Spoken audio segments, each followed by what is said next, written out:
Halo teman-teman,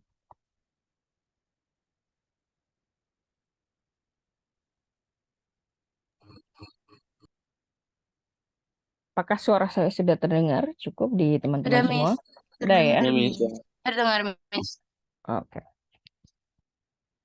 Baik teman-teman, terima kasih banyak atas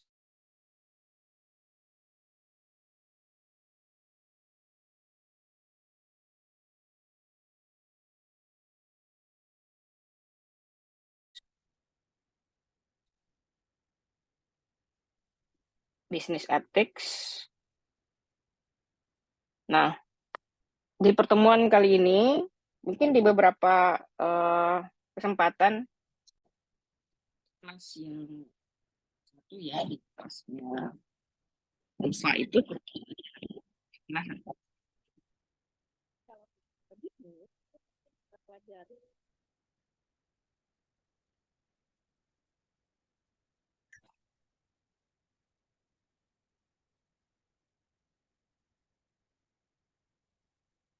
kalau sekarang suaranya udah terdengar belum? Udah, Miss. Tadi hilang soalnya, Miss.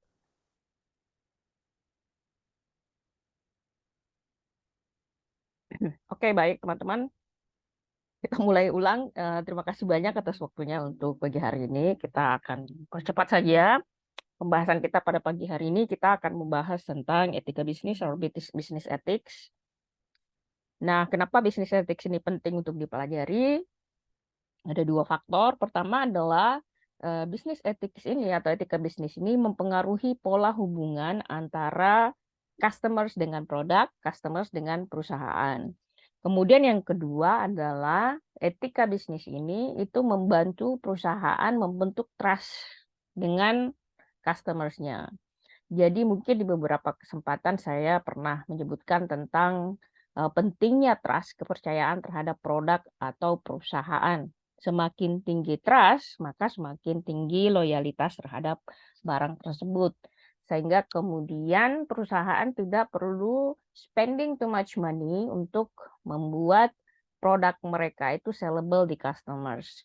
Nah, itulah pentingnya kenapa kita harus membahas yang disebut dengan etika bisnis. Nah, di beberapa pertemuan sebelumnya, mungkin di kelas 11 saya sudah pernah membahas atau kita sudah membahas tentang apa itu business ethics secara definisi. Teman-teman, business ethics secara definisi itu sebenarnya definisikan sebagai prinsip moral atau moral principle by which people conduct themselves yang dilakukan oleh orang itu sendiri, baik secara personal, sosial, dan tentu saja dalam konsep profesional.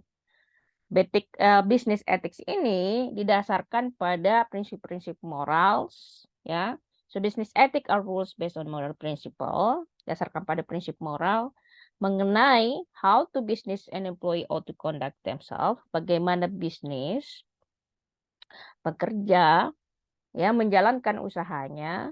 So most business, ya kebanyakan bisnis itu are committed, ya, to providing safe product. Jadi bisnis itu secara umum itu dituntut untuk menyediakan produk yang aman, menciptakan lapangan kerja, treating their employee fairly, memperlakukan pekerja itu secara fair ya, adil, kemudian protecting the environment, melindungi lingkungan, dan tentu juga being truthful about the financial situation. Jadi menjadi terbuka dan jujur terhadap kondisi keuangan mereka. Nah, kenapa perusahaan sangat penting untuk menciptakan safe products? Karena jadi kalau misalnya Anda pernah mengkonsumsi barang yang kemudian berpengaruh terhadap kesehatan Anda, misalnya Anda jajan kemudian sakit, tentu saja Anda kemungkinan besar tidak akan belanja di toko tersebut atau tidak akan membeli produk tersebut. Mungkin kalau yang paling dalam skala besar, Anda mungkin pernah mendengar satu brand yang bedak bayi yang dituntut di pengadilan karena berpotensi menyebabkan kanker pada manusia ya. Nah, ini mempengaruhi performa dari perusahaan tersebut. teman-teman, itulah beberapa hal kenapa perusahaan itu penting menyediakan safe product atau produk yang aman. Kemudian adalah creating jobs. Kenapa creating jobs ini penting? Karena kalau perusahaan tidak bisa membuka lapangan kerja, itu berarti kan perusahaan ini memiliki negatif performance dalam usahanya. Jadi yang dimaksud dengan negatif performance itu adalah performa secara keuangan, secara keseluruhan yang menyebabkan perusahaan tidak bisa membuka eh, lowongan pekerjaan karena ketidakmampuannya untuk ekspansi usaha. Jadi kalau Anda melihat pemberitaan misalnya perusahaan ini melakukan pemotongan jumlah pekerja atau misalnya melakukan pemutusan hubungan kerja dengan karyawannya dan ada beberapa jumlah karyawan yang terdampak dari pemutusan kerja tersebut, ada besar kemungkinan bahwa perusahaan tersebut dalam kondisi yang tidak baik-baik saja. Kemudian, treating their employees fairly, yang memperlakukan orang secara adil, memperlakukan karyawan secara adil, itu akan menciptakan competitiveness dalam perusahaan. Itulah kenapa etika memperlakukan orang secara adil itu sangat penting.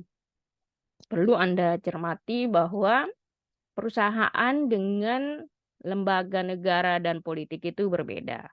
Kalau perusahaan adalah orientasinya purely on profit, sementara kalau kita lihat lembaga negara dan lembaga politik, itu kan orientasinya power. Sehingga kerap kali prinsip etik yang ada dalam politik itu jangan dibawa ke prinsip bisnis, dan seharusnya prinsip bisnis itu jangan keseluruhan dibawa dalam prinsip berpolitik dan bernegara. Karena memang intention dan tujuannya berbeda. Kemudian protecting the environment, menjaga lingkungan ini juga sangat penting. Kenapa menjaga lingkungan ini sangat penting? Karena lingkungan ini cost-nya itu kalau rusak lingkungan ini kalau kalau rusak tuh cost-nya itu besar. Misalnya ada satu wilayah yang sangat tercemar oleh eh, polusi misalnya. Nah, kalau kita lihat contoh in case Jakarta, polusi di Jakarta, cost-nya itu bukan saja Anda lihat pemandangan yang buruk, tapi ada cost kesehatan di situ. Ya, orang harus membeli extra produk untuk melindungi kesehatan mereka. Dan ini harus akan menjadi akumulatif cost atau cost yang akan semakin bertambah ke depannya karena apabila kesehatan masyarakat itu ditanggung oleh negara, sementara penyebab orang tidak sehat itu tidak ditanggulangi, maka most likely there will be accumulative cost. Cost-nya akan semakin besar ke depan. Oleh karena itu, perusahaan-perusahaan yang berkontribusi terhadap pencemaran udara, kerusakan lingkungan, itu harus menyesuaikan dan harus disesuaikan dengan standar etik yang sudah ada. Kemudian yang terakhir adalah being truthful about their financial situation. Dalam hal ini adalah, jadi perusahaan itu harus terbuka terhadap kondisi keuangan mereka. Terbuka dalam hal, jadi kenapa dia harus terbuka? Banyak kasus di mana ada beberapa orang yang mendaftar di perusahaan, tiba-tiba dalam beberapa waktu tertentu, apakah dia sebulan, 2 bulan, tiba-tiba perusahaannya tutup. Sama juga kalau misalnya seseorang berinvestasi kepada perusahaan, ternyata perusahaan tersebut tidak cukup terbuka dengan kondisi keuangannya, maka tidak akan menguntungkan bagi investor untuk berinvestasi karena kalau kita tidak bisa mempelajari laporan keuangan satu perusahaan, sebenarnya kita tidak tahu performa perusahaan tersebut. Nah, inilah kenapa pentingnya kita setidaknya memahami apa itu laporan keuangan. Kemudian, kalau misalnya perusahaan tersebut tidak terbuka mengenai kondisi finansial mereka, tentu saja tidak akan ada openness yang membuat orang percaya pada perusahaan tersebut. So, trust antara investors dengan perusahaan, investor dengan perusahaan dengan customers itu susah untuk terbentuk. Nah, itulah yang disebut dengan business ethics. Nah, ada beberapa prinsip etik dalam membuat keputusan. Ya, jadi prinsip-prinsip etik ini itu banyak konstruknya ya. Apa sih yang dimaksud dengan bisnis etik sudah kita jelaskan. Apa saja unsurnya? Ya, kenapa etika ini penting? Kalau kita refleksikan dalam kehidupan sehari-hari, tentu orang yang memiliki etika paling tinggi dalam struktur hubungan sosial akan menjadi highly trusted person. Jadi mungkin Anda melihat kenapa Anda dekat dengan seseorang, atau misalnya you tend to memilih seseorang untuk jadi teman Anda, itu karena memang ada prinsip etika, prinsip moralitas yang mungkin sama dengan prinsip yang orang lain adopsi, sehingga Anda merasa bahwa orang itu adalah bagian dari Anda. Nah, dalam perusahaan itu juga penting. Jadi perusahaan itu punya standar etik tersendiri yang akan didukung oleh misalnya orang-orang yang sepaham dengan etika tersebut. Misalnya, kalau dalam standar global, perusahaan dituntut menciptakan perusahaan yang friendly terhadap environment, dia produknya bisa recycling, dan itu akan attractive bagi orang-orang yang sangat atau customer yang sangat peduli terhadap lingkungan. Nah, prinsip bisnis ethics ini mencakup banyak hal ya. Tadi seperti misalnya prinsip moralitas, ada prinsip perusahaan harus bisa dipercaya, reliable dia, kemudian harus bisa bertanggung jawab, kemudian eh, perilaku dari perusahaan ini juga terlihat bahwa perusahaan ini betul-betul berkomitmen terhadap masyarakat dan lingkungan. Nah, di dalam ethical decision making process, Anda akan dihadapkan pada 5 hal penting. Pertama adalah identify the ethical dilemma. Jadi, kita lihat ethical dilemma ini seperti apa. Saya berikan contoh kasus seperti ini. Jika Anda dalam kondisi perusahaan atau dalam organisasi melihat orang yang paling dekat dengan Anda itu melakukan eh, tindakan yang tidak sesuai dengan prinsip perusahaan. Seperti misalnya ya mengambil barang perusahaan terus membawa ke rumahnya. Itu artinya mungkin bahasa kasarnya adalah mencuri ya atau menggelapkan. Atau misalnya Anda melihat atasan Anda memperlakukan orang lain itu secara buruk. Nah, dalam model ini ada 2 kasus yang terjadi. Pertama adalah kalau terjadi pada tingkatan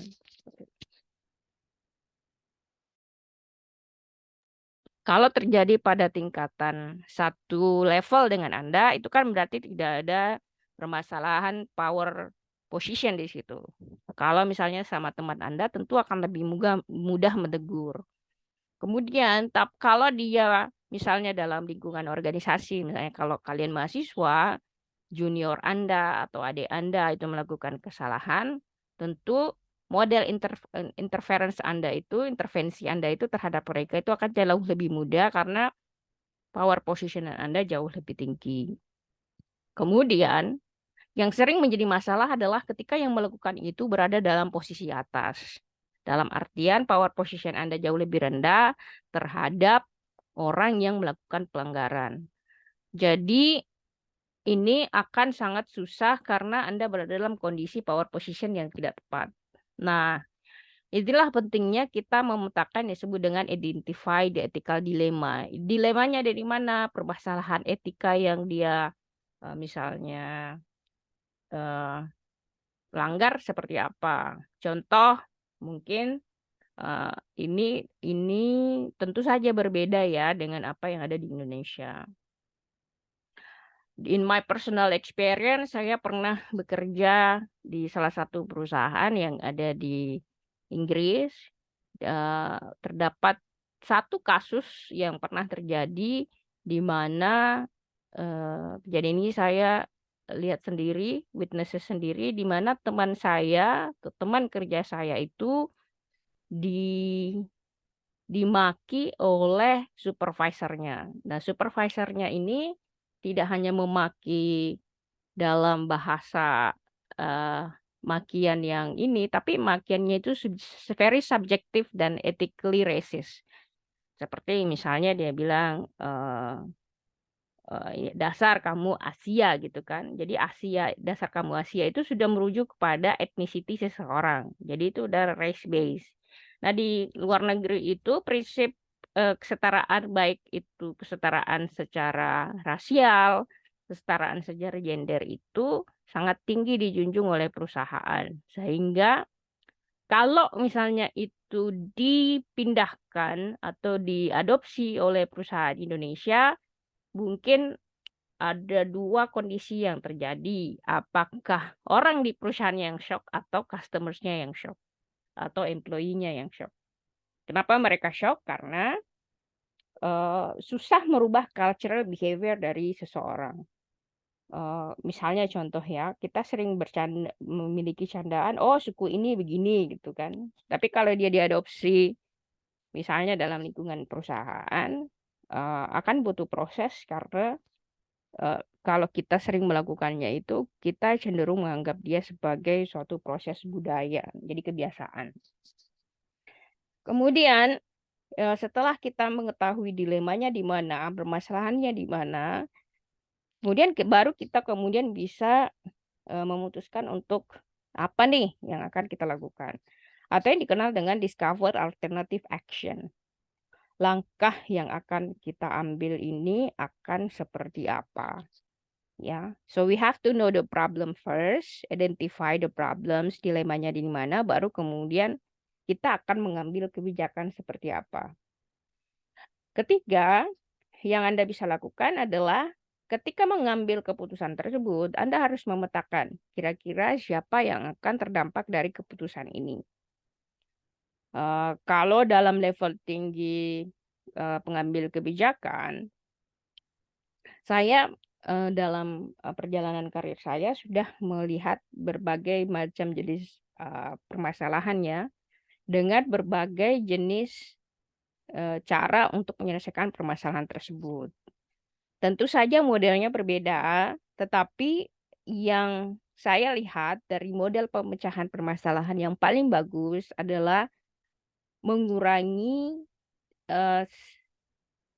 mengurangi pengaruh paling sedikit terhadap orang yang terdampak. Dalam artian begini, kita boleh misalnya seseorang melakukan pelanggaran. Nah, pelanggaran itu harus dilihat berapa kali dia melakukan. Apakah masih bisa diperbaiki? Kalau masih bisa, tentu treatmentnya berbeda. Jika sudah misalnya severe atau parah, maka yang dilakukan adalah consulting, kira-kira consulting ya, berkonsultasi kemudian mengukur tuh apakah orang ini jika diambil pendekatan seperti ini tidak akan terdampak secara signifikan, baik itu secara keluarga, misalnya dia punya anak yang harus dia berikan tanggung jawab, atau ada motif-motif tertentu kenapa dia melakukan misalnya pelanggaran etika tersebut. Nah, ini harus kita lihat secara seksama.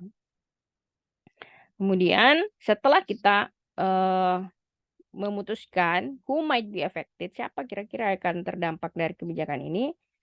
Nah, keempat adalah list the probable effects. Kita harus meliskan efek-efek apa saja, dampak-dampak apa saja dari kebijakan tersebut. Dan alternatifnya jika misalnya kita mengambil, misalnya nih ya,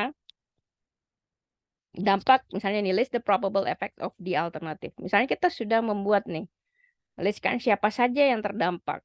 Setelah kita tahu bahwa aktor ini yang akan terdampak, kita harus juga melihat kalau misalnya kita mengambil action ini, ada nggak alternatif action yang lain. Saya berikan contoh misalnya, kalau dalam perusahaan terdapat satu grup atau tim yang bermasalah, misalnya tim leadernya yang bermasalah, ada beberapa solusi yang bisa dilakukan. Pertama adalah tentu, ini kalau sudah modelnya severe ya, mengganti tim leader, Kalau tim leadernya ini disukai oleh anggotanya, menggantinya itu bukan sesuatu yang gampang. Karena manusia itu bekerja sama bukan karena Anda jauh lebih kompeten pada prinsipnya, tetapi karena Anda lebih mudah diajak bekerja sama. Nah, di dalam proses tim itu akan menjadi cukup complicated. Karena kalau misalnya favorable team leader ini diambil, itu akan mempengaruhi psikologi dari seluruh tim.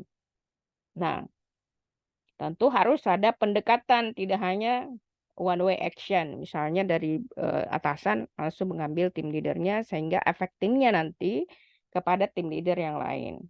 Jadi itu harus diperhitungkan. Kalau kita mengambil langkah ini, misalnya dia dipindahkan, diganti, efeknya apa? Nah, kalau misalnya dia tetap di situ, apakah harus ada structuring grup misalnya yang membuat dia lebih efektif atau lebih beretika ketika bekerja? Itu yang harus dilihat efek-efek alternatifnya seperti apa. Nah, setelah melihat semua itu, baru kemudian muncul step terakhir adalah select the best alternative. Jadi di antara semua probabilitas tersebut, maka kita pilih alternatif terbaiknya adalah yang ini. Nah, itu 5 hal yang penting Anda lihat dalam pengambilan keputusan berdasarkan eh, keputusan yang diambil berlandaskan pada prinsip etika. Nah, sekarang di dalam perusahaan itu mungkin Anda sering mendengar kata social responsibility atau CSR. Jadi perusahaan itu punya business and social responsibility. Nah, apa yang maksud dengan business and social responsibility adalah the duty to do what is best for the good of society. Ya, kewajiban perusahaan untuk melakukan yang terbaik untuk masyarakat. Jadi, Anda mungkin sering mendengar dana CSR, CSR. Tapi apakah Anda paham tentang apa sih CSR tersebut? Jadi CSR itu pada poin social responsibility itu adalah bagaimana perusahaan ketika dia berada pada lingkungan tertentu memberikan yang terbaik pada masyarakat. Jadi ingat, memang pada prinsipnya perusahaan itu adalah seeking profit. Tapi kalau perusahaan tersebut tidak mendapatkan dukungan dari masyarakat setempat atau tidak mendapatkan public image yang bagus, maka performa perusahaan itu tidak akan bagus juga. Kenapa? Kalau misalnya dia berada pada desa A misalnya, kemudian dia tidak peduli pada desa A, kemungkinan besar masyarakat yang ada di situ akan melakukan resistance, penolakan terhadap keberadaan perusahaan tersebut. Sehingga ini akan mempengaruhi terhadap performa perusahaan. Jadi, perusahaan yang baik itu adalah perusahaan yang bagus di dalam dan juga bagus perlakuannya terhadap lingkungan dan masyarakat sekitarnya.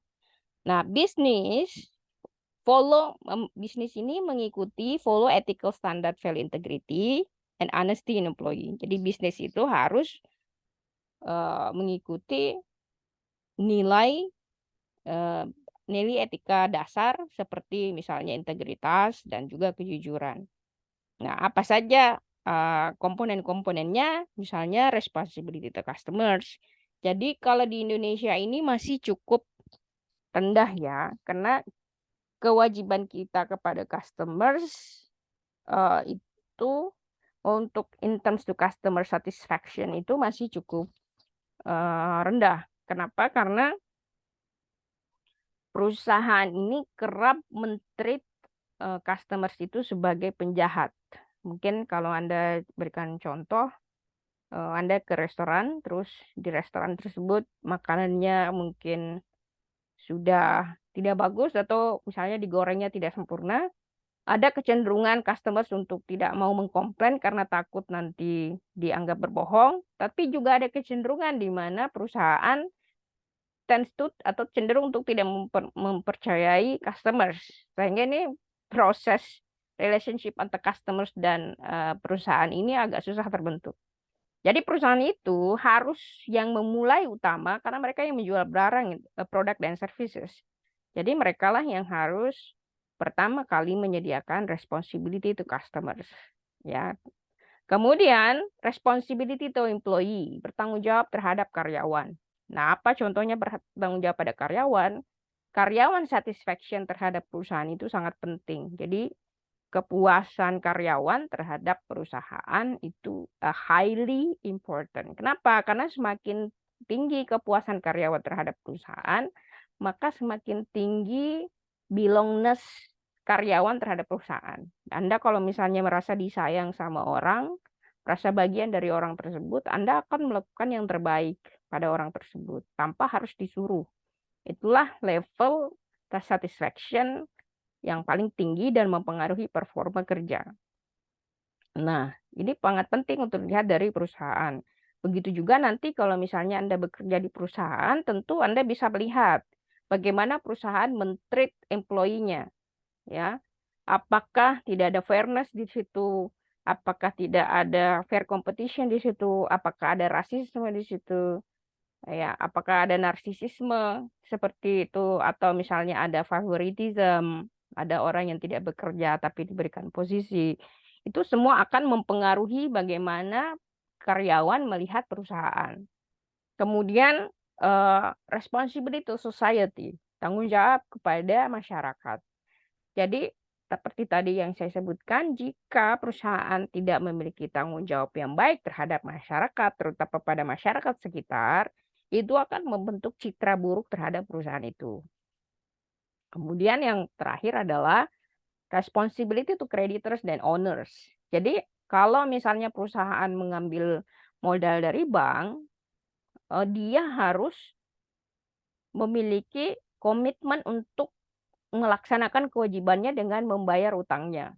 Dan itu tidak boleh melewati batas pembayaran utang. Kenapa? Karena kalau Anda berutang, atau dalam logika sederhana ya, Anda memberikan utang kepada seorang, terus teman Anda yang meminjam uang Anda itu tidak mengembalikan sesuai dengan periodik tahun yang Anda tentukan, tentu kan Anda kecewa ya.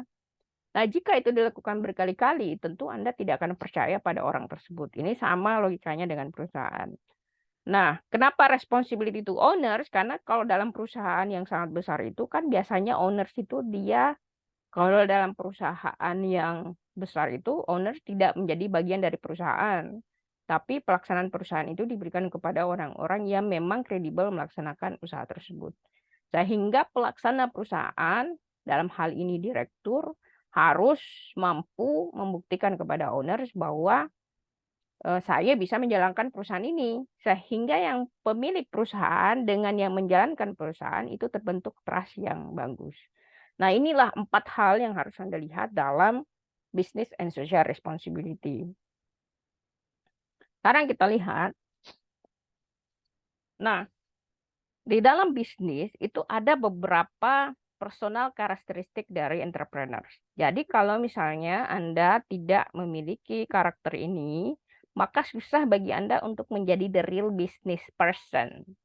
Jadi orang yang, dan ini berdasarkan dari hasil penelitian, di mana harus terdapat 2 karakteristik utama ketika Anda pengen menjadi entrepreneur yang sukses.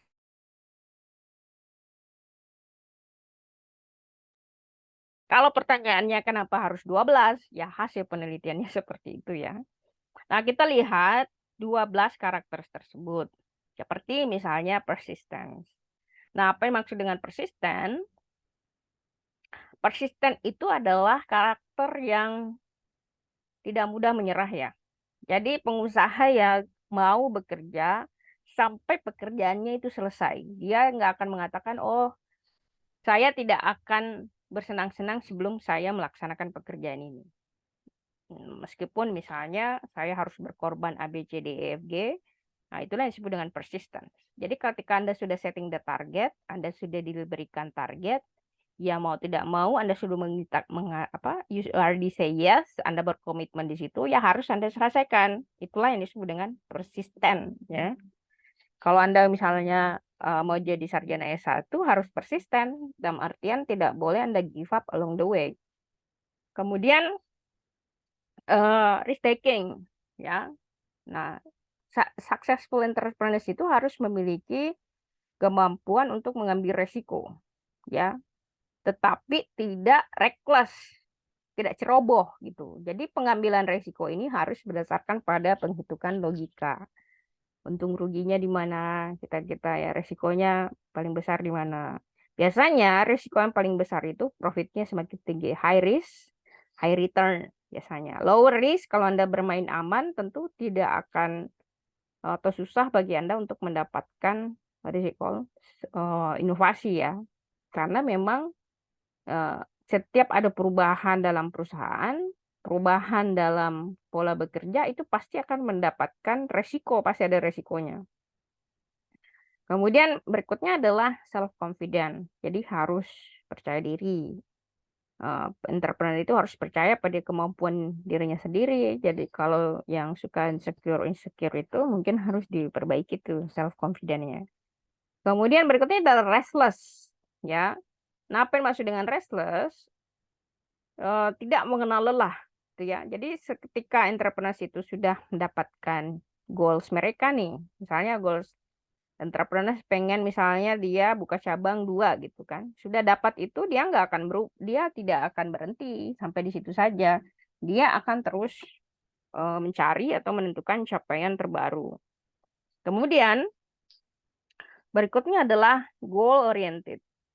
Nah, goal oriented ini adalah entrepreneur yang eh,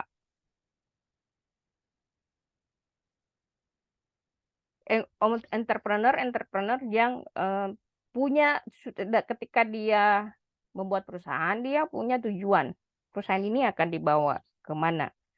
Kalau sudah dia tahu bahwa perusahaan yang akan dibawa kemana, dia punya goalsnya seperti apa, dia akan berusaha mencapai goals tersebut. Misalnya nih perusahaan menentukan dia akan melakukan penjualan sales sekitar 1.000 produk, ya mereka akan find the way, mencari jalan bagaimana 1.000 produk itu bisa terjual.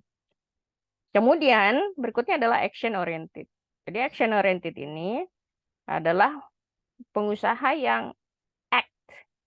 Kalau kalau dalam bahasa itunya kita kan sering dengar itu NATO tuh, no action talk only.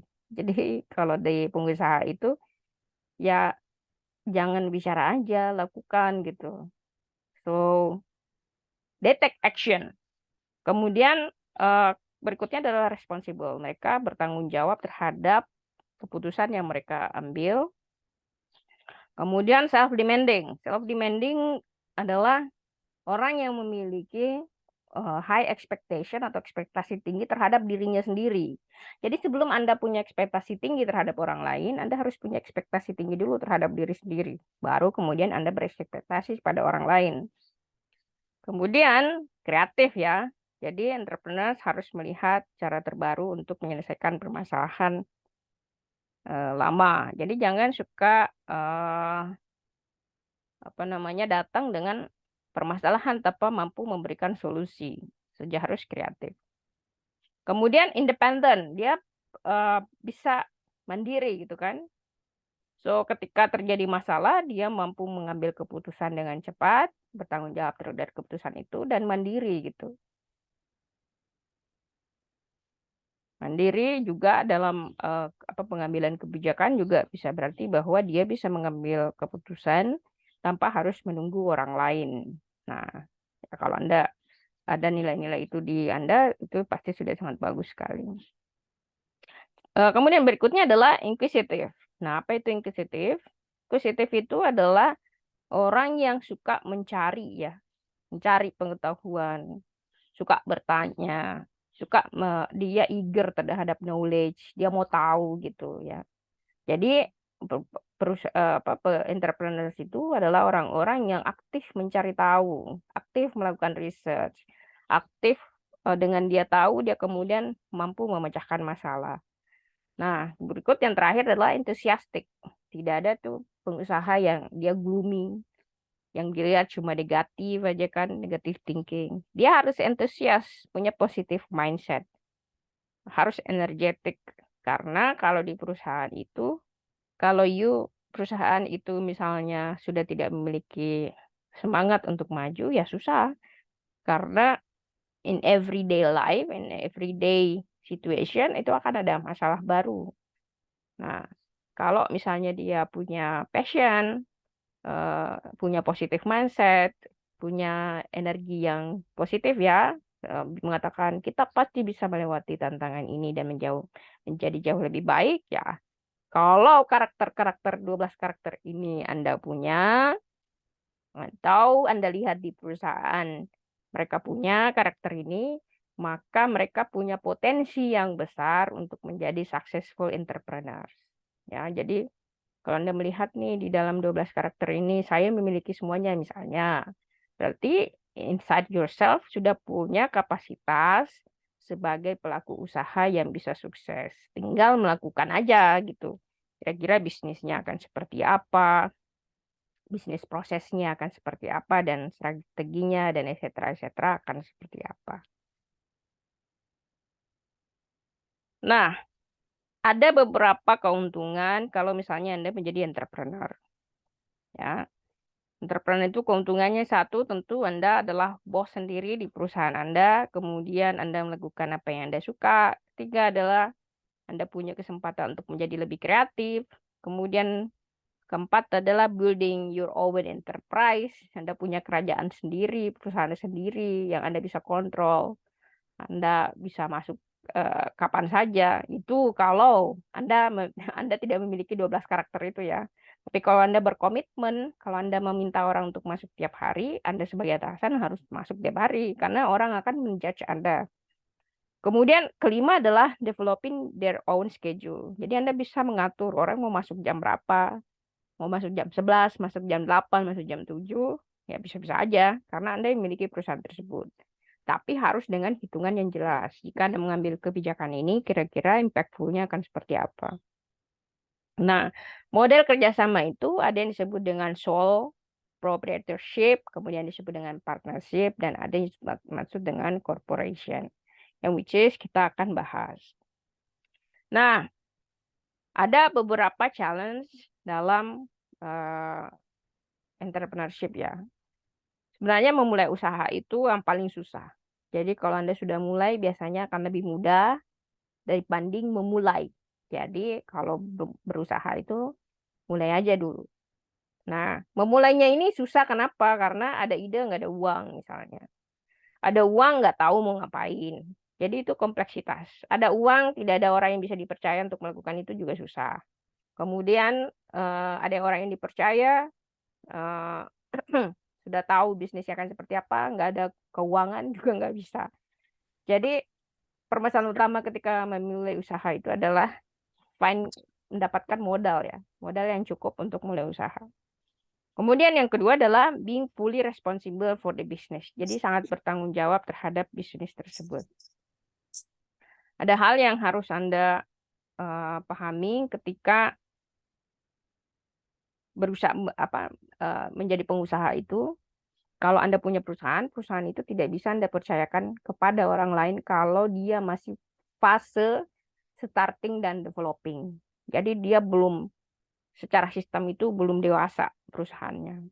Nah, kalau sistem perusahaan masih memulai dan masih dalam fase membangun, kemudian Anda mempercayakan kepada orang lain, majority perusahaan tersebut akan bangkrut. Kenapa? Karena interest dari owner dengan interest dari yang melaksanakan itu berbeda. Sama dengan kalau Anda punya barang tuh. Kalau Anda punya barang sendiri, Anda pasti akan jaga dengan sebaik-baiknya dibandingkan dengan Anda berikan misalnya ke adik Anda, dia akan menggunakannya tuh secara reckless, semau-mau dia karena dia merasa bahwa ini bukan milik saya. Nah, therefore kalau dalam fase starting, memulai, kemudian masih fase membangun, developing, maka Anda harus terjun langsung ke perusahaan. Jadi harus being fully responsible terhadap bisnis yang Anda lakukan. Jadi kalau hanya Anda bikin bisnis terus Anda percayakan kepada orang lain, terus masih awal, most likely itu tidak akan bekerja. Kecuali dia secara fully develop sistemnya sudah sangat bagus, kayak perusahaan besar seperti Apple misalnya Microsoft. Itu kan sistem perusahaan yang sudah sangat bagus modelnya, sehingga dia bisa buka kantor cabang, responsibelnya diberikan kepada orang lain. Itu beda beda cerita ya. Ini membahas tentang bisnis yang baru dibuka. Misalnya Anda buka bisnis ayam goreng di persimpangan A misalnya. Baru Anda buka, Anda tidak pernah datang ke toko ngecek gitu. Anda tidak pernah lihat monitoring, Anda berikan kepercayaan keseluruhan pada karyawan atau manajer yang ada di situ. Most likely itu akan bangkrut. Kenapa? Karena bisnisnya baru mulai, belum mature, belum tercipta sistem yang betul-betul bagus. Ya, dan ini terjadi, sudah sering saya saksikan bagaimana orang melakukan usaha tanpa ada direct monitoring ketika awal-awal, rata-rata bisnisnya gulung tikar.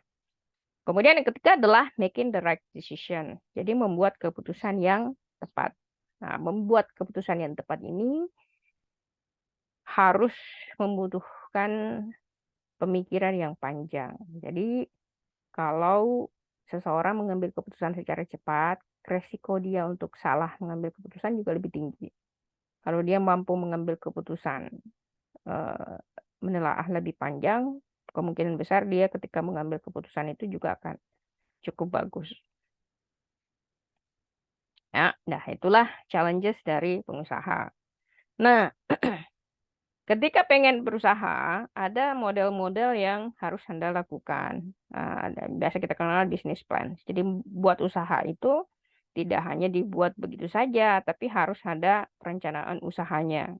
Seperti misalnya, pertama, apa yang akan saya produksi, barang apa dan jasa apa yang akan saya sediakan, gitu kan. Jadi you have to find, ini saya mau produksi apa nih. Kedua adalah, kalau saya produksi ini, kira-kira ada nggak perusahaan lain yang sudah memproduksi? Berarti kita harus tahu nih, siapa kompetitors utama kita, siapa saingan terberat kita.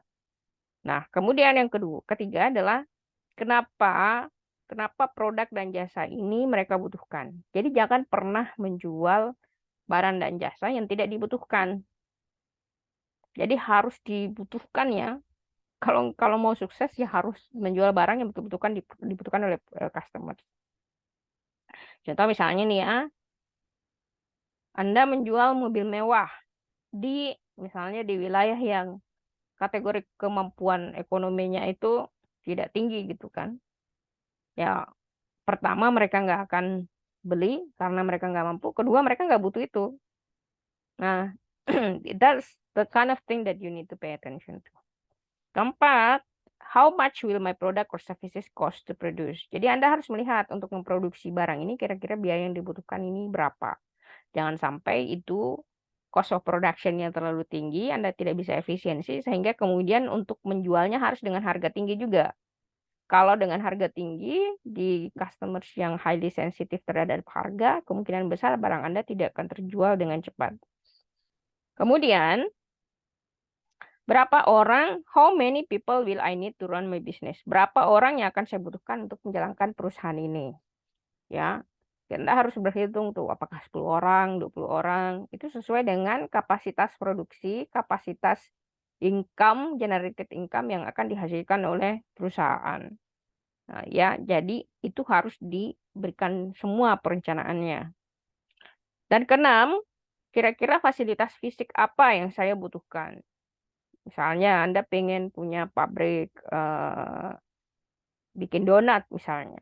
Apa saja fasilitas yang Anda butuhkan? Let's say misalnya mixer, penggorengan, bla bla bla bla. You need to list that dan dihitung, dihitung cost-nya, di list dan kemudian dihitung dan dilihat kira-kira dengan seluruhan cost ini kapan berapa jumlah produk yang saya harus jual sehingga kemudian cost yang saya keluarkan ini sudah even atau setara dengan profit dan modal yang Anda keluarkan. Itu harus dihitung tuh.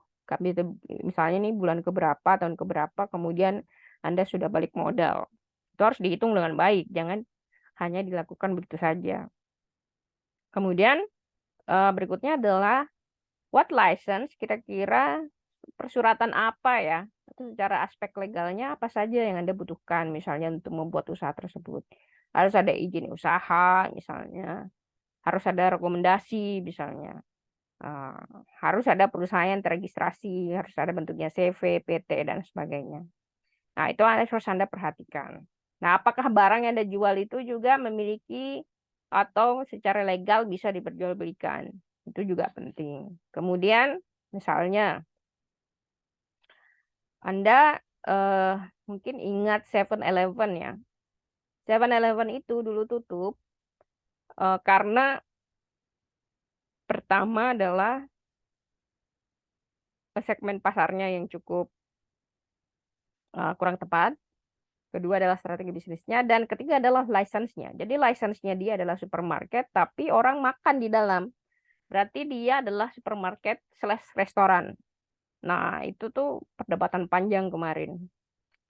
Nah, kemudian baru dilihat ternyata kalau misalnya Anda pengen bikin supermarket, tapi orang makan di dalam, maka Anda tidak hanya mengurus izin supermarketnya, tetapi izin juga sebagai restoran. Karena itu perizinannya berbeda. Nah, implikasinya terhadap pajak juga berbeda. Jangan sampai kemudian ada clash dengan pemerintah sehingga bisnis Anda ditutup. Kalau Anda ditutup, orang akan bertanya, kok bisnisnya ditutup? Ada apa? Dia masalah apa? Sehingga trust antar customers dengan perusahaan itu bisa terdegradasi ya. Itu yang harus Anda lihat. Kemudian terakhir adalah berapa uang yang saya butuhkan untuk memulai usaha ini. Jika misalnya Anda tidak memiliki sistem penghitungan yang cukup, kemungkinan besar Anda tidak akan tahu perjalanan perusahaan itu akan seperti apa ke depan. Nah, itulah bisnis plan yang harus Anda lakukan. Nah, tentu saja bisnis plan itu banyak percabangannya. Ah,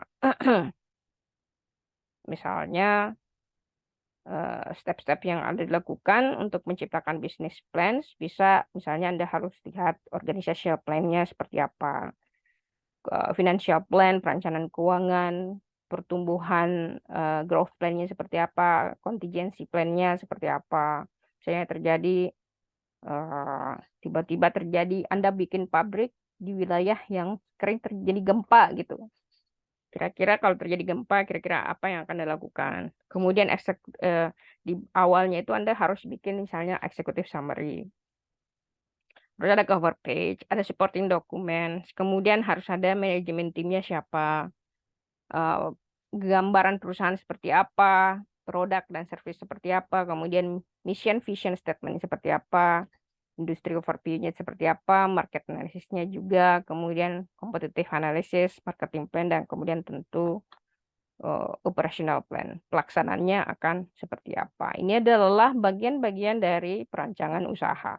Kalau Anda mengambil business school ya, atau interested to mengambil sekolah bisnis, atau nanti mengambil MBA, Anda akan mendapatkan mata pelajaran ini. Nah, teman-teman, sampailah kita di tugas untuk apa namanya? Tugas untuk UTS nanti. Apa yang harus Anda lakukan di UTS? Ini yang harus Anda cermati. Pertama, ini dilakukan teamwork. Ya, Anda bikin apa namanya? Anda bikin grup, jangan lebih dari 5 orang, maksimum 5. Bagusnya 4 orang. Silahkan Anda pilih sendiri. Apa yang harus Anda lakukan sebagai tugas UTS Anda? Pertama adalah Anda akan disuruh membuat perancangan usaha atau business plans. Business plans yang harus Anda tulis itu mencakup pertama adalah cover page, title page, table of contents, ya. Jadi harus ada covernya, titlenya, kemudian eh, daftar isi. Nah, setelah itu yang pertama harus Anda tulis adalah executive summary, jadi ringkasan ya dari semua key point dalam laporan Anda. Kemudian tentukan di situ manajemen tim plan-nya, siapa ketuanya, siapa CEO-nya, siapa anggotanya, kemudian siapa yang akan jadi manajer apa gitu kan, structure Anda buat. Kemudian ketiga, Anda harus membuat company description, harus menjelaskan ya perusahaan ini tentang apa, menyediakan apa, produknya apa, tujuannya apa, objektifnya apa. Kemudian eh, keempat adalah menuliskan produk dan service plan-nya. Produk yang akan dijual seperti apa, service plan-nya seperti apa, itu harus dijelaskan. Kemudian Kelima adalah vision and mission statement-nya. Visi dan misi dari perusahaan itu seperti apa. Kemudian yang keenam, yang harus Anda lakukan adalah industry overview. Jadi melihat industri, misalnya ini industri makanan, prospeknya seperti apa. Itu harus Anda jelaskan tuh. Misalnya Anda mau bikin bisnis donat ya. Jadi harus Anda lihat tuh industri overview donat di Indonesia itu seperti apa. Kemudian yang ketujuh adalah melakukan market analysis. Ya, market analysis ini Anda lihat customersnya siapa, siapa yang akan beli, demografinya seperti apa, eh, bagaimana Anda akan eh, menganalisa pasar ke depannya akan seperti apa, siapa, berapa jumlah pasar yang tersedia, misalnya pasar yang tersedia untuk popok orang bayi dengan popok orang manula itu kan berbeda karena jumlah pasarnya berbeda.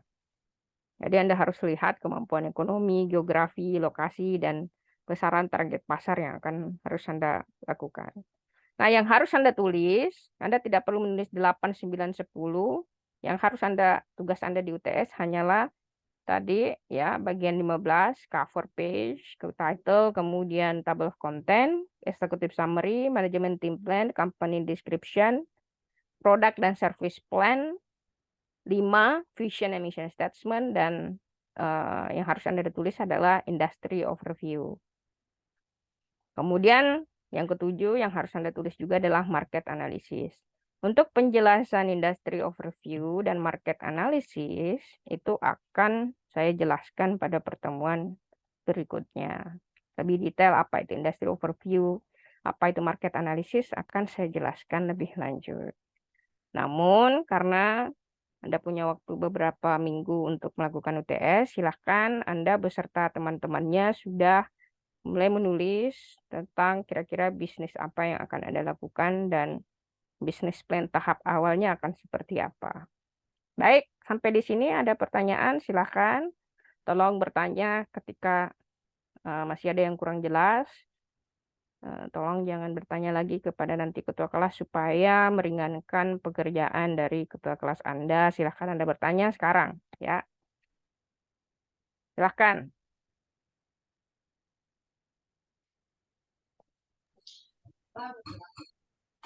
silahkan IPA, IP.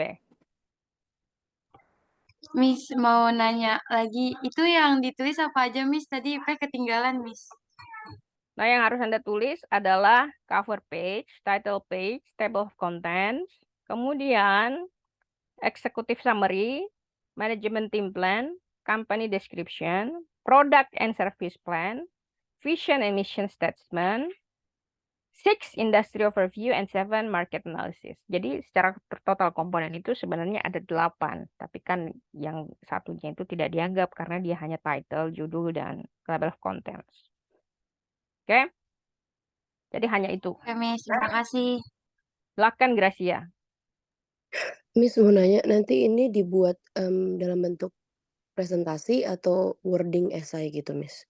Nah, ada 2. Anda bikin presentasi yang ada videonya, ya, di Zoom. Kemudian papernya disubmit secara, berikan linknya ya. Nanti kan di videonya itu ada videonya, terus di bawah ada anggota grup, kemudian link dari dokumen harus ada di video tersebut. Gitu. Link dari dokumen ya. Ada lagi? Keisa, silahkan. Miss mau nanya ini bisnis produknya boleh apa aja, Miss? Tentu boleh apa saja. eh tapi mungkin sebaiknya lebih kreatif ya. Kalau di seniornya sebelumnya itu terlalu banyak makanan, donat, ayam geprek, kayak nggak ada inovasi gitu. Kira-kira apa? Terus paling banyak itu sablon-sablon, baju, terus apa tuh barang impor dari Korea, terus di packaging ulang. Mungkin kalian bisa cari ide lain lah, meskipun saya tidak melarang. Mungkin kalau ada ide baru itu jauh lebih interesting. Ya, silahkan Intan. Ini ngumpulinnya nanti sesuai jadwal UTS atau kapan, Miss? Ya, sesuai jadwal UTS. Ada lagi? Silahkan, Miftahul. Miss mau mastiin berarti kita kan presentasi videonya buat kayak nge-zoom gitu, Miss. Terus upload di YouTube, terus link dokumennya ditaruh di deskripsi gitu, Miss. Betul. Oke, Miss. Great. Ada lagi? Udah cukup? Miss, jadi konsepnya Silakan. Mm-mm. kayak yang waktu itu gedung-gedung itu ya, Miss. Ditaruh link YouTube-nya. Betul, seperti itu. Oke, thank you, Miss. Welcome, ada lagi? Silakan, Keita. Miss, ini nanti produknya kita jual beneran nggak?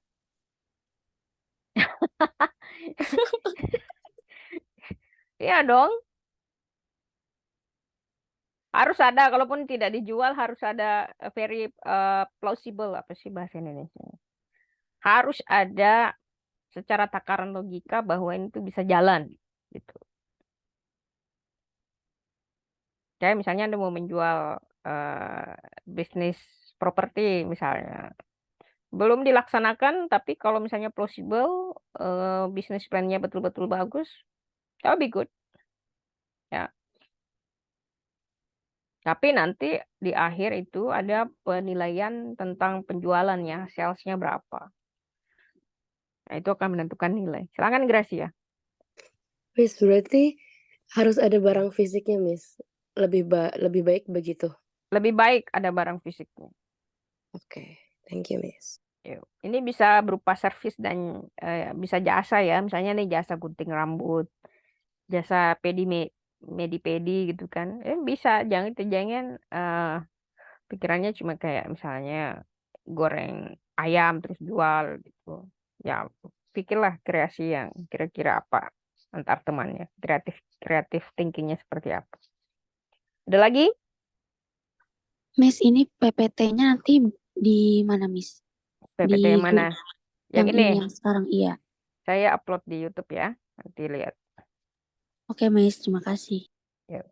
Ada lagi? Sudah? Oke, kalau sudah cukup kita selesaikan sampai di sini. Jika sudah tidak ada, nanti videonya kalau saya belum upload, tolong Ipeh nanti saya diingatkan, teman-teman. Baik, Oke, Miss. cukup sampai di sini. Selamat pagi dan have a very good day. Bye, everyone. Thank you, Miss. Thank you, Miss. Bye, Miss. Thank you, Thank Miss. you. Thank you, Miss.